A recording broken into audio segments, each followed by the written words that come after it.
Hello मेरे प्यारे बच्चों, तो कैसे हो आप सभी लोग। बच्चों, उम्मीद करते हैं आप सभी लोग स्वस्थ होंगे, मस्त होंगे, तंदुरुस्त होंगे और अपनी अपनी पढ़ाई में पूरी तरीके से व्यस्त होंगे। मैं मनमोहित, आपका हिंदी अध्यापक डाउट नट के इस बेहतरीन प्लेटफॉर्म पर सभी बच्चों का बहुत बहुत वेलकम करता हूं, स्वागत करता हूं।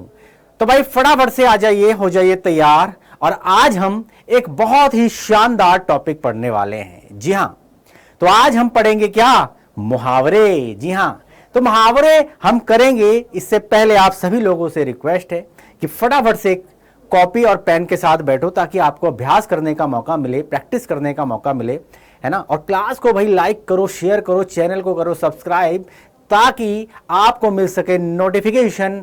और भाई जब भी हमारी क्लास स्टार्ट हो तो भाई आप तक जो है इसकी नोटिफिकेशन की जो है आवाज आप तक पहुंचे, ताकि आपको पता चल जाए कि भाई डाउट नट पर क्लास स्टार्ट हो चुकी है। जी हां, तो भाई फटाफट से आइएगा, जुड़ जाइएगा और भाई हम करेंगे मुहावरे। जी हां, और पेन कॉपी अगर आपने साथ में ले लिया तो इसको बोलते हैं सोने पे सुहागा, है ना। सोने पे सुहागा यानी कि आप पढ़ भी रहे हो, साथ में अपने नोट्स भी बना रहे हो। और भाई पढ़ते पढ़ते अगर नोट्स बनाने की ये ट्रिक अगर आपको अच्छे तरीके से समझ में आ जाएगी तो भाई आपके हर सब्जेक्ट के नोट्स तैयार हो जाएंगे, हर सब्जेक्ट के नोट्स तैयार हो जाएंगे। और इन नोट्स का भाई एग्जाम के दृष्टिकोण से देखा जाए तो बड़ा ही महत्व है। जी हां, अच्छे नंबर दिलाने में, टॉपर्स बनाने में भाई इनकी बड़ी महत्वपूर्ण भूमिका होती है। और जब आप लिखोगे तो राइटिंग अच्छी हो जाती है, लिखने से आपकी स्पीड बनती है, ठीक है। और जब स्पीड बनती है तो एग्जाम में कोई भी प्रश्न जो है वो छोड़कर नहीं आते हो, ठीक है। तो आप पढ़ भी रहे हो, साथ साथ प्रैक्टिस भी कर रहे हो, तो लिखना कभी मत छोड़ना। लिखने के बहुत फायदे हैं, ठीक है। लिखने से स्पीड बनती है ताकि आगे चल के जब आप कंपटीशन की तैयारी करोगे, बड़ी क्लास में जाओगे, तो भाई इसका बहुत ही ज्यादा बेनिफिट आपको मिलने वाला है। तो अच्छी आदतें डालो, अच्छी हैबिट डालो, ठीक है। और अगर आपने जो कहते हैं ना बच्चे कि भाई हमें याद नहीं होता, और याद होता है तो हम उनको भूल जाते हैं, तो भाई आपने क्या करना है, जब भी आप पढ़ो, जब भी याद करो, लिख कर पढ़ो। एक ये बेहतरीन ट्रिक है कि भाई लिखने से क्या होता है, चीजें हमें लंबे वक्त तक याद रहती हैं। तो इतने सारे फायदे हैं लिखने के, ठीक है। आई होप कि आप चीजों को समझोगे और भाई लिखने की प्रैक्टिस जो है इसको जो है अपनी गुड हैबिट में जो है शुमार करोगे। तो फटाफट से चलते हैं क्विक रिवीजन पर। और भाई हमने क्या करना है, 30 मिनट के अंदर अपने इस टॉपिक को खत्म कर देना है। जी हां, तो फटाफट से आइए चलते हैं मुहावरों पर। पहले देख लेते हैं इसके अर्थ के बारे में और किस प्रकार से हम इनका वाक्यों में प्रयोग करेंगे। तो भाई मुहावरों का अर्थ और वाक्यों में प्रयोग करना सीखेंगे। पहले समझते हैं कि आखिर मुहावरा है क्या, आखिर ये भला क्या है। तो भाई भाषा की अगर समृद्धि और उसकी अभिव्यक्ति क्षमता के विकास हेतु मुहावरों और कहावतों का प्रयोग उपयोगी होता है। आपके इर्द गिर्द, आपके मोहल्ले में, आपके कहते हैं कि भाई आपकी रिश्तेदारी में, आपके घर के अंदर कोई ना कोई ऐसा व्यक्ति जरूर होगा जो भाई अपने दैनिक जीवन के अंदर बोलचाल की क्रिया में मुहावरों का इस्तेमाल जरूर करता होगा। है, होता है नहीं होता है। बड़े बुजुर्ग जो होते हैं वो आपने देखा होगा, बहुत सारे ऐसे लोग हैं जो है ना बोलचाल की भाषा में इन मुहावरों का इस्तेमाल करते हैं। और आपने देखा होगा कि भी ऐसे लोगों के इर्द गिर्द जमावड़ा भी लगा रहता है ना। ऐसे लोगों को लोग सुनना पसंद करते हैं, ऐसे लोगों के पास लोग रहना पसंद करते हैं, ऐसे लोगों से लोग ज्ञान अर्जित करना पसंद करते हैं। क्लियर। तो भाषा की अभिव्यक्ति के लिए इन मुहावरों का बहुत ही ज्यादा महत्व है। तो मुहावरों और कहावतों का प्रयोग बहुत ज्यादा उपयोगी है और भाषा में इनमें प्रयोग से सजीवता और प्रवाहमयता आ जाती है। इसके फलस्वरूप पाठक या श्रोता शीघ्र ही प्रभावित हो जाता है। यानी कि आप अगर इन चीजों को अपने दैनिक जीवन में अगर प्रयोग करना स्टार्ट करो तो सामने वाले पे आप एक बेहतरीन इंप्रेशन डाल सकते हो। कहते नहीं, first impression is the last impression, है ना। यानी सामने वाले व्यक्ति को आप प्रभावित कर सकते हो, वो आपका मुरीद हो सकता है। क्लियर है। तो आप समझ सकते हो कि भाई मुहावरों का कितना महत्व है, कितनी इंपॉर्टेंस है। तो आज इसी पर चर्चा होगी और वह इसके बारे में जानेंगे और हम प्रयोग करके दिखाएंगे और प्रैक्टिस भी करेंगे, अभ्यास भी करेंगे और किस प्रकार से किस मुहावरे का क्या अर्थ होता है और भाई इसका हम वाक्य में किस प्रकार से प्रयोग करते हैं। ठीक है, तो जिस भाषा में इनका जितना अधिक प्रयोग होगा उसकी अभिव्यक्ति क्षमता उतनी ही प्रभावपूर्ण और रोचक होगी। यानी कि इंटरेस्टिंग बनाने में, भाषा को इंटरेस्टिंग बनाने में इन मुहावरों का अपना बड़ा विशेष महत्व होता है। क्लियर है? चले भाई आगे बढ़े। चलो, तो मुहावरा जो शब्द है भाई अरबी भाषा का है। पहले तो ये कि भाई हर चीज का हम जितने भी शब्दों का इस्तेमाल करते हैं, भाई उर्दू के शब्द हो जाते हैं, अरबी के हो जाते हैं, फारसी के हो जाते हैं, विदेशी शब्द हो जाते हैं, कुछ देशज होते हैं, तो इस प्रकार से कुछ तत्सम होते हैं, तद्भव होते हैं। ठीक है, तो ये जो मुहावरा शब्द है ये अरबी भाषा का शब्द है और जिसका अर्थ होता है अभ्यास होना या आदि होना। अब इस प्रकार मुहावरा शब्द अपने आप में स्वयं एक मुहावरा है। मुहावरा शब्द जो है वो अपने आप में स्वयं एक मुहावरा है, क्योंकि ये अपने सामान्य अर्थ को छोड़कर असामान्य अर्थ प्रकट करता है। यानी कि ये अपना सामान्य अर्थ छोड़कर एक असामान्य अर्थ को प्रकट करता है, यानी कि इसका अर्थ कुछ और होता है। यानी कि शॉर्ट फॉर्म में हम जिसको बोलते हैं इसका अर्थ कुछ और होता है और प्रयोग कहीं और करते हैं हम। ठीक है, और वाक्यांश शब्द से स्पष्ट है कि मुहावरा संक्षिप्त होता है, शॉर्ट में होता है। क्या होता है? शॉर्ट में, संक्षिप्त में इसका प्रयोग किया जाता है, परंतु अपने इस संक्षिप्त रूप में ही किसी बड़े विचार या भाव को यह प्रकट करता है। क्लियर है? बहुत ही शॉर्ट फॉर्म में। अगर हम बात करें तो मुहावरा वाक्यांश को कहा जाता है।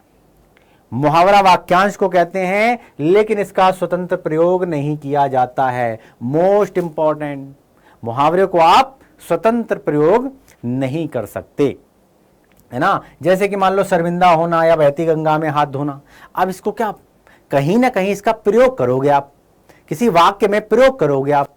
ठीक है, तो स्वतंत्र आप इसका प्रयोग नहीं कर सकते, मुहावरे का प्रयोग आप स्वतंत्र नहीं कर सकते। मुहावरा वाक्यांश को कहा जाता है। उदाहरण देंगे, उदाहरण से आप समझ जाओगे कि सर क्या बात कर रहे हो। ठीक है, किस प्रकार से, क्योंकि हमें उदाहरण से सही तरीके से समझ में आता है, अच्छे प्रकार से समझ में आता है।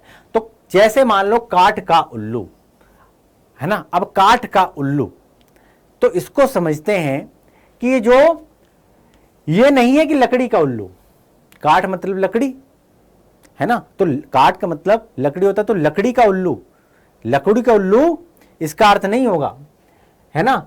लकड़ी का उल्लू बना दिया, इससे ये अर्थ निकलता है कि जो उल्लू यानी कि जो मूर्ख काठ का है वह हमारे किस काम का। क्लियर हो गया?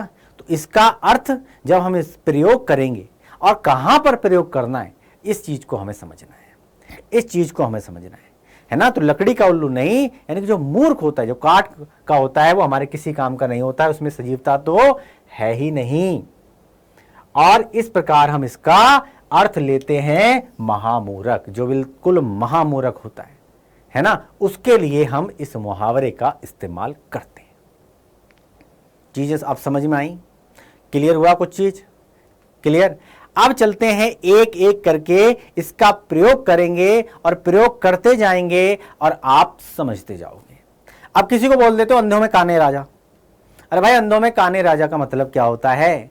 पहले अर्थ समझो भाई। मूर्खों में कम ज्ञान वाला भी बड़ा बुद्धिमान समझा जाता है। अब चार मूर्ख कहीं बैठे हों, उसमें कोई अल्पज्ञ यानी बहुत ज्ञान नहीं हो, उसको थोड़ा बहुत अगर जानकार हो, तो वो जो मूर्ख व्यक्ति बैठे होते हैं उनके लिए वो व्यक्ति जो है ना एक बहुत ज्ञानी व्यक्ति से कम नहीं होता। तो इसीलिए बोलते हैं क्या? अंधों में काना राजा। ठीक है, या मूर्ख में थोड़ा समझदार व्यक्ति, यानी कि सभी मूर्ख जिनको कुछ नहीं आता जाता और एक छोटा सा व्यक्ति गया, उसको थोड़ा सा भी अगर कोई ज्ञान है तो वो मूर्खों में, है ना, अंधों में काना राजा हो जाता है। यानी गुणहीनों में थोड़े गुण वाला व्यक्ति श्रेष्ठ होना, उसको बोला जाता है क्या? अंधों में काना राजा। इसको प्रयोग करेंगे तो कैसे कि भाई अनपढ़ लोगों के बीच विद्वत्ता प्रदर्शित कर अंधों में काना राजा बन रहे हो, है ना। कि अनपढ़ व्यक्ति के अंदर अपने ज्ञान का प्रदर्शन, अपने बहुत तुच्छ ज्ञान का प्रदर्शन करके तुम अंधों में काने राजा बन रहे हो, है ना। या फिर आप कह सकते हो अनपढ़ों के गांव में पप्पू बस 10वीं तक पढ़ा था और भाई इसे कहते हैं अंधों में काना राजा। पूरे गांव में सब मूर्ख। और एक व्यक्ति जो 5वीं क्लास पास था यानी कि 10वीं क्लास पास कर आया, तो वो उन मूर्खों में यानी कि उन अनपढ़ व्यक्तियों में उसको बहुत ज्यादा इंटेलिजेंट समझा जाता है कि यार फलाने का लड़का जो है 10वीं पास कर लिया उसने, है ना। लोग यहाँ डॉक्टरेट बन जाते हैं, पीएचडी कर लेते हैं, है ना। उनकी आज वैल्यू कम है, उस 10वीं वाले की वैल्यू उस पूरे गांव पूरे मोहल्ले के अंदर सबसे ज्यादा होती है। क्यों? क्योंकि गांव में कोई पढ़ाई लिखाई नहीं है। तो क्या हुआ? वो हो गया अंधों में काना राजा। आगे भाई, इज्जत मिट्टी में मिलाना, हो इसने तो हमारी इज्जत मिट्टी में मिला दी। इसका मतलब है मान सम्मान को नष्ट कर देना, बनी बनाई प्रतिष्ठा को धूमिल कर देना, है ना। माता पिता ने जो साख बनाई है, जो इमेज बनाई है, 2 मिनट में बबली ने भाई ऐसा काम किया कि माँ बाप की इज्जत मिट्टी में मिला दी। ये प्रयोग हो गया इसका, यानी गरिमा को नष्ट करना या प्रतिष्ठा या सम्मान को नष्ट कर देना।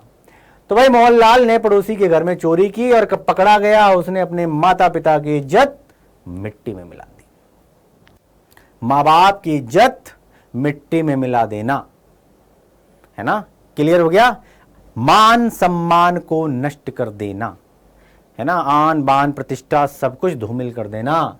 सोहनलाल के शराब पीने की आदत से उसके परिवार की इज्जत को मिट्टी में मिलाकर रख दिया।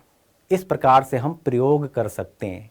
तो इन मुहावरों का प्रयोग होता है, ठीक है। और अब आप डेली अगर आप इसका प्रयोग करोगे तो भाई इन चीजों पे पकड़ बना लोगे, सामने वाला इंप्रेस हो जाएगा और धीरे धीरे जो है आप लोग जो है वो आपकी प्रशंसा करने पर मजबूर हो जाएंगे। आगे चलते हैं। ऊंट के मुंह में जीरा, बस इतना सा। ये तो वही वाली बात हो गई, ऊंट के मुंह में जीरा, है ना। इसका मतलब क्या होता है, पहले अर्थ समझते हैं। आवश्यकता से बहुत कम वस्तु देना या मिलना, यानी कि आवश्यकता तो इतनी है, यानी कि आवश्यकता तो है 100 किलो की और आप उसको क्या कर रहे हो, 200 ग्राम, 100 ग्राम या आधा किलो आपने दिया। तो ये तो वही वाली बात हो गई, है ना। चाहिए 100 किलो, दे रहे हो 100 ग्राम। तो ये तो वही वाली बात है, ऊंट के मुंह में जीरा। इस प्रकार से प्रयोग हुआ नहीं हुआ।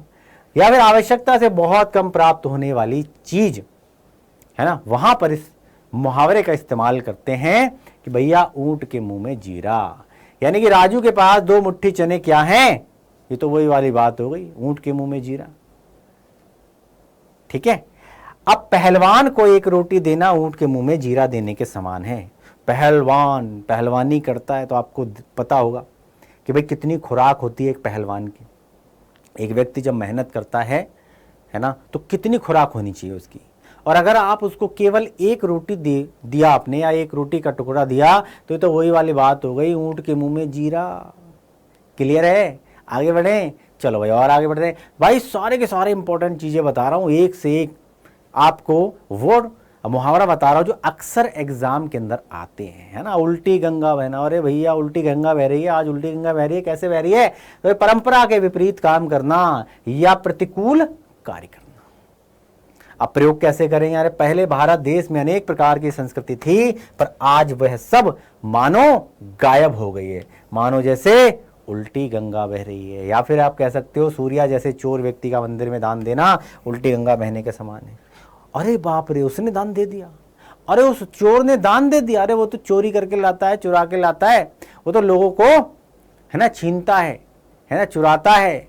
अरे उसने भगवान के मंदिर में जाके दान दे दिया। ओहो, ये उल्टी गंगा कैसे बह रही है भाई? ये कैसे बहेगी उल्टी गंगा? क्लियर है? आगे बढ़े, चलो। अब 1 अनार 100 बीमार, ये देखो कहां पे इस्तेमाल होता है। पहले अर्थ समझते हैं इसका। 1 अनार 100 बीमार, यानी एक वस्तु के अधिक चाहने वाले। वस्तु एक है और उसकी चाहत यानी उसको पाने वाले बहुत सारे होना। क्लियर? या किसी एक चीज को पाने या उसकी मांग करने वाले लोगों की संख्या भी बहुत ज्यादा होना, यानी कि थोड़ी सी वस्तु है और भाई उसको लेने वाले कई सारे लोग हैं। तो क्या है? 1 अनार 100 बीमार। ये कहावत बिल्कुल फिट बैठती है वहां पर। चलो, अब प्रिया जहां कंप्यूटर सीखती है वहां कंप्यूटर 1 है और सीखने वाले 20 हैं। तो ये तो वही बात हो गई, 1 अनार 100 बीमार। अरे भाई, एक कंप्यूटर है तो जाहिर सी बात है एक वक्त में एक व्यक्ति ही तो बैठेगा और 20 लोग हैं वहां पर सीखने वाले। तो ये तो वही वाली बात हो गई, एक अनार 100 बीमार। तो ये मुहावरा यहां पर बिल्कुल फिट बैठता है। आगे बढ़ते हैं। आंख का तारा होना, ओहो मेरा लाला, अरे मेरी लाली, है ना, अरे मेरा बच्चा, हाय हाय। कहते नहीं आंख का तारा होना मतलब बहुत ज्यादा प्रिय होना, बहुत ज्यादा प्रिय होना, है ना, जिसे हम ज्यादा प्यार करते हैं। होता है नहीं होता है, घर में एक न एक बच्चा ऐसा होता है जब माँ बाप सब कुछ उस पर लुटा देते हैं, ऐसा होता है ना।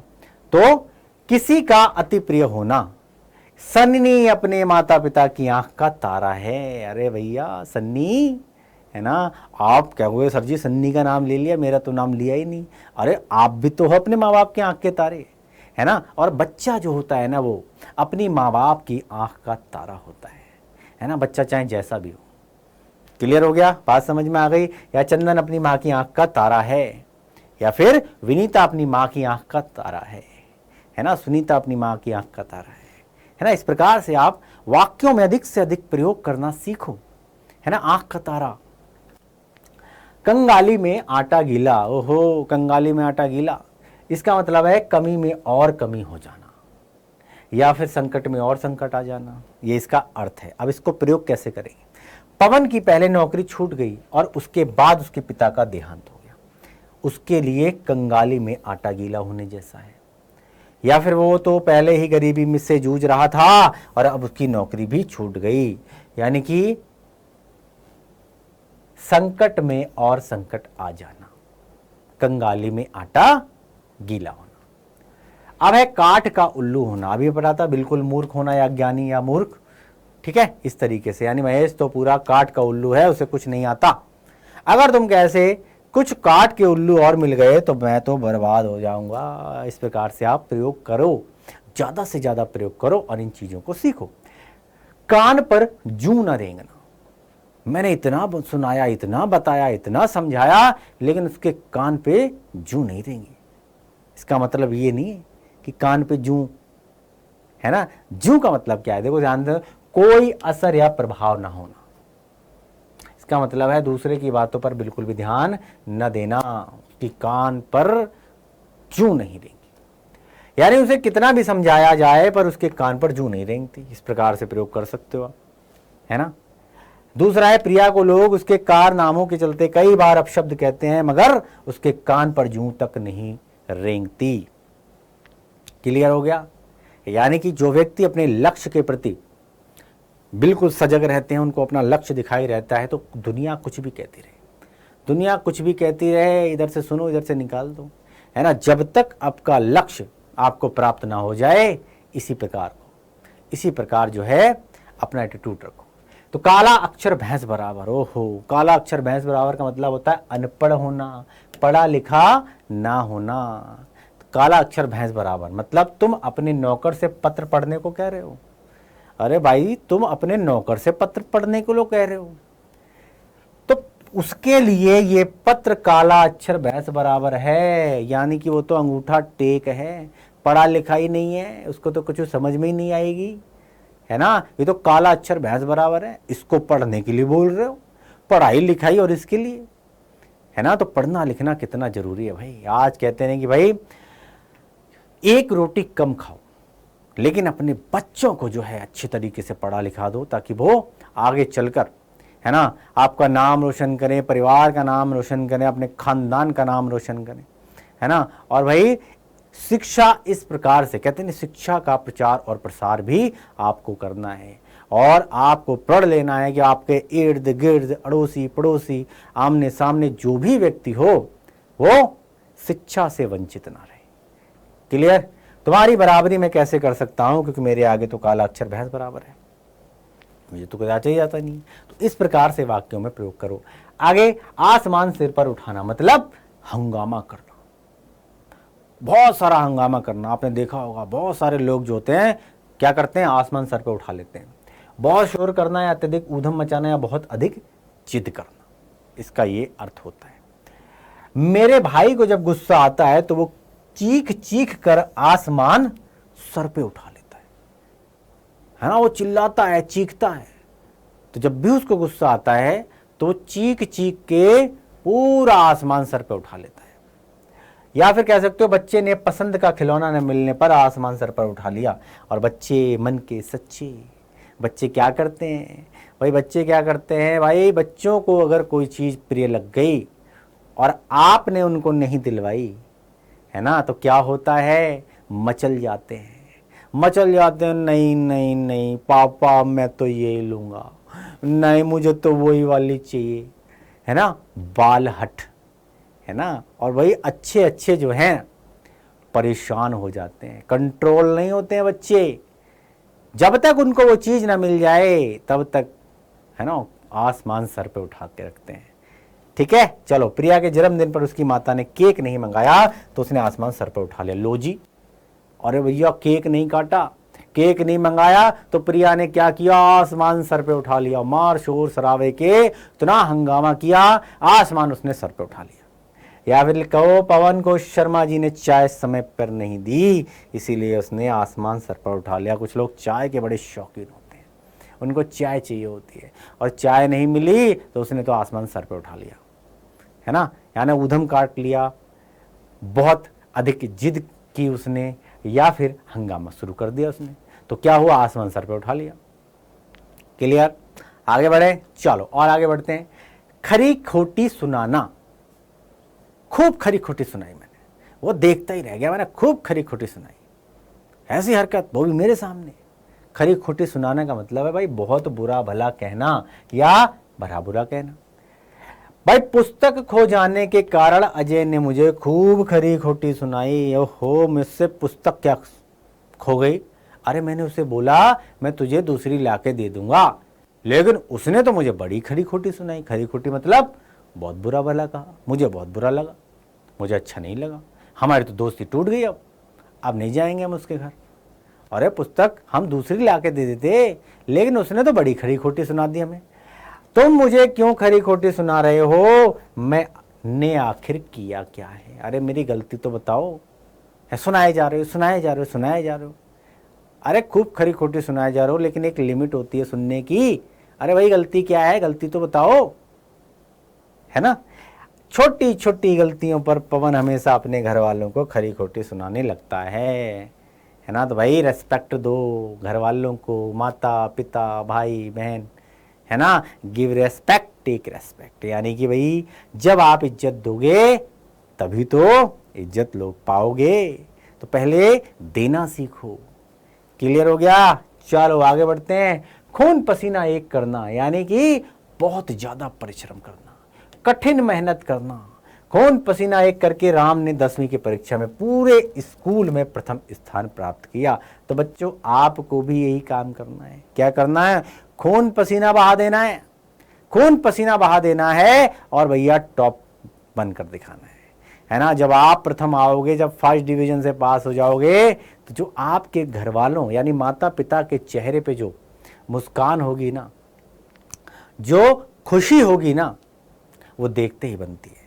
तो माँ बाप का नाम रोशन करो, क्योंकि एक बच्चा जब टॉप करता है, यानी कि आज पढ़ाई में अव्वल आता है, तो वो अपना नाम रोशन नहीं करता, अपने माँ बाप का नाम रोशन करता है। रिश्तेदार कहते हैं वो देखो मेरा भतीजा जा रहा है, वो देखो मेरी भांजी जा रही है ना, अरे वो देखो हमारी गली का लड़का है ये, ओहो मेरे मोहल्ले में रहता है ये। और जब आ गई टीवी में फोटो, आ गई अगर अखबार में, बस नाम रोशन हो जाता है भाई साहब। पूरे गली, पूरे मोहल्ले, पूरे कस्बे सब कहते हैं कि वो देखो। और यहीं पे अगर आपने कुछ ऐसा काम कर दिया तो क्या हो जाता है, नाम खराब हो जाता है ना, कोई नाम नहीं लेता, बदनामी हो जाती है। ठीक है, चलो। खून पसीना एक करके किसान अपने खेतों में अनाज और अलग अलग सब्जियां उगाते हैं। खून पसीना मतलब मेहनत करते हैं, परिश्रम करते हैं। किसान अन्नदाता होता है, किसान अगर उगाएगा नहीं तो हम खाएंगे क्या। क्लियर है, चलो भाई आगे बढ़े। चलो, गड़े मुर्दे उखाड़ना। अब गड़े मुर्दे उखाड़ने का मतलब क्या है यहाँ पर भाई, बहुत पुरानी बात दोहराना। अरे 10 साल पहले ऐसी बात हुई होगी, अब वो यहाँ पर गड़े मुर्दे उखाड़ने लगा।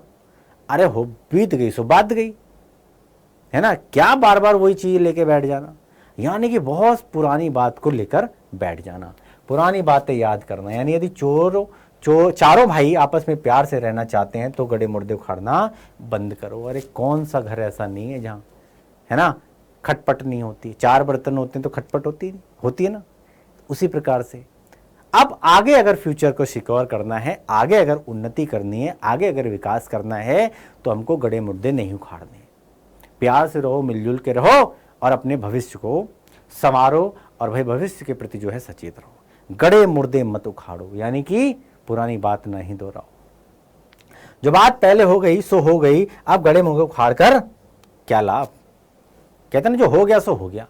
अब वो बात लेके यहां बैठे हो, काहे भाई गड़े मुर्दे काहे उखाड़ रहे हो, है ना। तो इस प्रकार से बोलते हैं ना, तो इस प्रकार से आप यूज कर सकते हो ना। तो ये जो शॉर्ट संक्षिप्त में जब हम इस्तेमाल करते हैं तो किसी वाक्य में प्रयोग करके इनका इस्तेमाल करते हैं। काहे गड़े मुर्दे उखाड़ रहे, उसका अर्थ क्या है, भैया पुरानी बातों को याद मत करो, अब गुड़ गोबर करना। लो जी, कर दिया गुड़ गोबर, हो गया गुड़ गोबर। अब गुड़ गोबर का मतलब क्या है ना। अब ये मत बोलना कि एक हाथ में गुड़ लेके आ जाओ और एक हाथ में गोबर लेके आ जाओ। तो बोलो सर ये तो रहा गुड़ और ये रहा गोबर, आप इन्हें तो बोला था गुड़ गोबर। गुड़ गोबर का मतलब होता है काम बिगाड़ना, है ना, काम बिगाड़ना या फिर काम नष्ट कर देना। भाई किसी तरह से पेड़ बड़ा हुआ पर इस आंधी ने आकर सब कुछ गुड़ गोबर कर दिया। क्या कर दिया, सब तहस नहस कर दिया, बिगाड़ दिया। अब एक मक्खी आकर खीर में गिर गई और जिससे सारी खीर बेकार हो गई। अब कौन खाएगा खीर। अब किसी देखी होगी उसमें मक्खी आ गई, है ना, तो कोई खीर खाएगा, उसको फेंक देगा ना, तो हो गया ना गुड़ गोबर। ठीक है, तो प्रिया की सारी मेहनत गुड़ गोबर हो गई। इतने प्यार से उसमें काजू किशमिश पता नहीं क्या क्या डाला था, पता नहीं कहां से मक्खी आके गिर गई। अब बताओ इतने लोगों ने देख लिया तो हमारी तो मेहनत मिट्टी में मिल गई ना। प्रिया ने इतने प्यार से खीर बनाई थी, है ना, उसमें इलायची भी डाली थी, बड़ी अच्छी खुशबू आ रही थी, लेकिन ओहो इस मक्खी ने आके प्रिया की मेहनत गुड़ गोबर कर दी। ऐसी है ना। आगे बढ़े, चलो। घाट घाट का पानी पीना, अनेक प्रकार का अनुभव होना। ओहो इसने तो घाट घाट का पानी पिया है, यानी देश विदेश का व्यापक अनुभव होना। वो बहुत घुमक्कड़ हैं, उसने जरूर ही घाट घाट का पानी पिया है, या फिर कह सकते हो घाट घाट का पानी पीकर ये तो जान ही गया हूं कि कौन अपना है और कौन पराया है ना। जब कोई वाद विवाद होता है, जब कोई व्यक्ति आपस में टकराता है, लड़ता है, तो कहता है ना, क्या कहता है ना, भाई उस व्यक्ति ने घाट घाट का पानी पिया है और घूम घूम कर ये देखा है कि मेरा कौन अपना है कौन पराया है। बुरे वक्त में जो साथ दे वही अपना है ना, यानी कि अनुभव हो गया है उसे कौन अपना है कौन पराया है। चलो आगे बढ़ते हैं। चूना लगाना, चूना लगाने का मतलब होता है नुकसान पहुंचाना। अब ये मत बोलना कि सर जी चूना लगाना का मतलब क्या होता है। चूना आता है ना, हाँ, जो मिलता है पान की दुकान पे, तो वो चूना नहीं कि लो जी लगा दिया चूना। चूने का मतलब होता है किसी को नुकसान पहुंचाना या धोखा देना है, किसी को ठगना, ठगी से है इसका संबंध। तो भाई स्वयं के फायदे के लिए हमें किसी अन्य को चूना नहीं लगाना चाहिए। भाई हमें ऐसी कोशिश करनी चाहिए कि हमारी वजह से किसी को कोई नुकसान ना हो, है ना, या फिर हमारे हाथ से किसी का अहित ना हो। ठीक है, या ईमानदारी का काम करो। किसी को चूना लगाना कोई अच्छी बात थोड़ी नहीं है। ठीक है, यानी कि आपने अच्छा काम करना है, आपने ठगी वाला काम नहीं करना है। ये ठग चोर चक्के वाले ये सब काम कौन करते हैं, ये सब बेकार लोग करते हैं, है ना। तो पढ़ो लिखो, अच्छी संगत लो और भाई अच्छे बनो, है ना। किसी को चूना लगाना गलत बात होती है। क्लियर हो गया। चलो आगे बढ़ते हैं। गधे को बाप बनाना, ये भी आपने सुना होगा, है ना। अरे भैया गधे को भी बाप बनाना पड़ता है ना। अपना काम निकालने के लिए गधे को भी बाप बनाना पड़ता है। मतलब क्या है इसका मतलब है काम निकालने के लिए मूर्ख को भी बड़ा बताना व उससे खुशामद करना, या फिर कार्य सिद्ध करने के लिए मूर्ख की बड़ाई करना। यानी कि अपना काम निकलने के लिए कहते हैं गधे को भी बाप बनाना पड़ता है। तो गणेश गधे को बाप बनाना अच्छी तरीके से जानता है, यानी कि उसे उस अमुक व्यक्ति से काम निकालना है। तो भाई गधे को बाप बनाना उसे अच्छी तरीके से आता था। इस प्रकार से यूज करेंगे। ठीक है। डूबते को तिनके का सहारा, डूबते को तिनके का सहारा मतलब संकट में छोटी सी सहायता मिलना या कठिनाई के समय तुच्छ से तुच्छ सहायता भी बहुत अधिक होती है। विपत्ति में पड़े हुए मनुष्य को थोड़ा सा सहारा भी काफी होता है। कहते हैं डूबते को तिनके का सहारा। तो घने जंगल में अंधेरी रात टिमटिमाती रोशनी देखकर उसे डूबते को तिनके का सहारा जैसा एहसास हुआ। यानी अगर वह लड़का नहीं होता आता तो मैं मर ही जाता। सच कहा कि डूबते को तिनके का सहारा ही बचा सकता है। यानी कि संकट में छोटी ही सहायता मिलना, ये वही बात होती है कि डूबते को तिनके का सहारा। या थाली का बैंगन, यानी अपना पक्ष बदलते रहना। आज इस पार कल उस पार, आज इसकी कल उसकी। होता है नहीं, बहुत से आपके आसपास कोई ऐसे लोग होते हैं। या अस्थिर विचार वाला, यानी मैं मुहावरे का अर्थ क्या है कि भाई अस्थिर विचार, अपना पक्ष बदलते रहना। तो रमेश तो थाली का बैंगन है। अब मतलब क्या है, जिधर फायदा देखता है वहीं लुढ़क जाता है ना। ऐसे लोग थाली में रखे बैंगन की तरह होते हैं जो कभी इधर कभी उधर, है ना, यानी अपना पक्ष बदलते रहते हैं। इसको बोलते हैं थाली का बैंगन, है ना।